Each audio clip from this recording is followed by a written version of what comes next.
जय धरती मैया की। हमारे हिंदू धर्म में धरती को केवल मिट्टी नहीं बल्कि साक्षात माता का दर्जा दिया गया है, जो हमारा बोझ उठाती है और हमें अन्न देती है।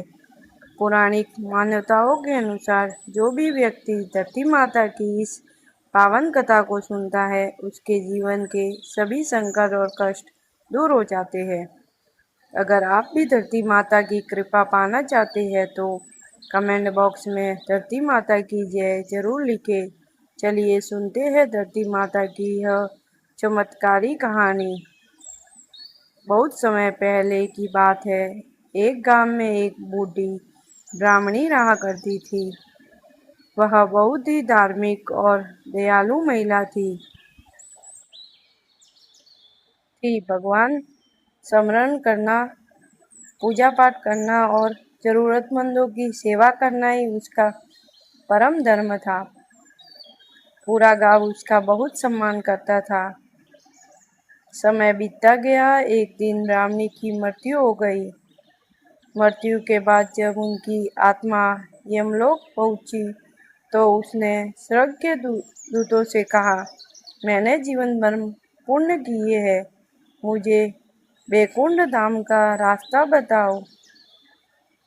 दूत ब्राह्मणी को चित्रगुप्त जी की न्याय सभा में ले गए।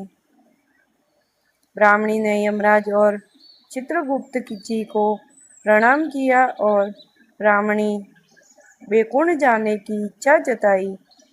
तब चित्रगुप्त जी ने उनका कर्मों का लेखा जोखा देखा और गंभीर होकर बोले, हे ब्राह्मणी, तुमने जीवन में बहुत दान पुण्य किया, व्रत रखे और भगवान की भक्ति की। इसी वजह से तुम्हें सोने का सिंहासन और सुंदर महल तो मिल सकता है, लेकिन तुम्हें वैकुंठ का रास्ता नहीं मिल सकता। यह सुनकर ब्राह्मणी हैरान रह गई। उसने हाथ जोड़कर पूछा, हे प्रभु, ऐसा क्यों? मुझसे ऐसा कौन सा पाप हो गया? मुझे वैकुंठ की प्राप्ति नहीं हो रही। तब चित्रगुप्त जी ने मुस्कुराते हुए कहा, तुमने सबकी सेवा की, लेकिन जिस धरती पर रहकर तुमने सांस ली, उसका अन्न खाया, तुमने कभी उस धरती माता की कहानी नहीं सुनी, नहीं उसका कोई व्रत या पूजन किया। धरती माता का कर्ज चुकाए बिना कोई भी जीव वैकुंठ नहीं जा सकता। ब्राह्मणी रोने लगी और बोली, प्रभु, अब तो मेरी मृत्यु हो चुकी है, अब मैं धरती माता की कहानी कैसे सुनूं? ब्राह्मणी की सच्ची भक्ति देखकर यमराज को उस पर दया आ गई। यमराज ने उसे कुछ दिनों के लिए वापस पृथ्वी पर भेज दिया ताकि वह अपना अधूरा नियम पूरा कर सके। पृथ्वी पर वापस आकर ब्राह्मणी ने कार्तिक मास के पावन दिनों में महिलाओं को इकट्ठा किया।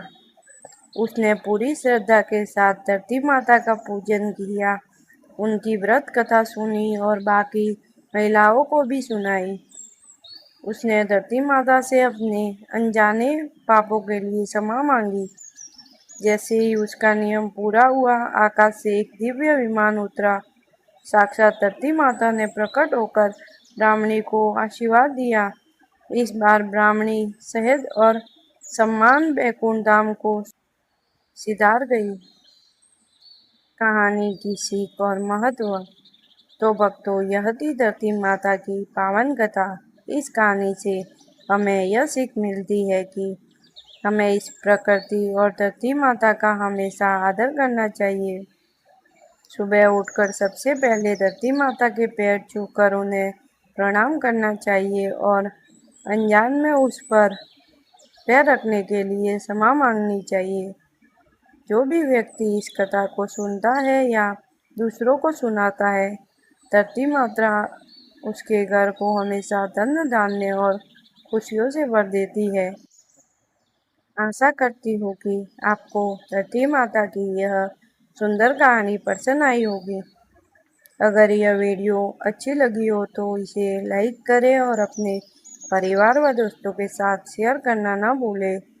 ऐसी ही और पौराणिक और धार्मिक कहानियों के लिए हमारे चैनल सोनल रावल भक्ति को अभी सब्सक्राइब करें और बेल आइकन दबाएं।